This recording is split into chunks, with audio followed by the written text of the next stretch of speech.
Okay, y'all. Thursday night, this is what I made for dinner. I made meatballs before, but I used ground turkey. This time I'm using ground beef. It looks so good, right? So we put all our seasoning, garlic. I only had purple onions. I really wanted white onions, but I only had purple, so I mixed all that up. My seasoning with the meatballs, you see them all round, balled up. Now we got our broccoli. We're gonna roast the broccoli.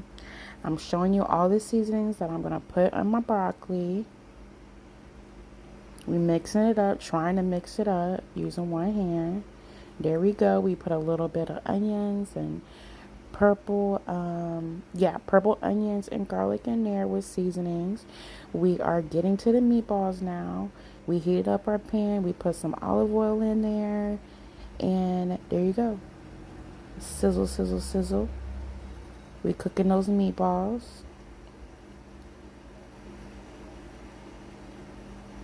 There you go. Meatballs is in the pan cooking. I had to do 2 batches.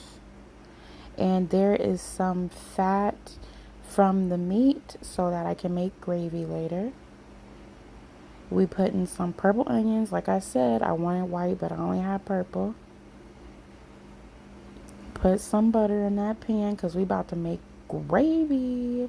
And we are getting those bits on the bottom of the pan up.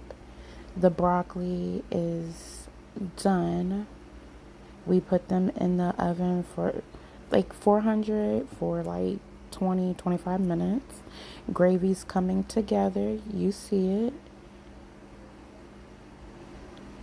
Meatballs put back in the gravy so we can finish cooking everything. And then there's our finished product. It was really good. That's my husband's plate.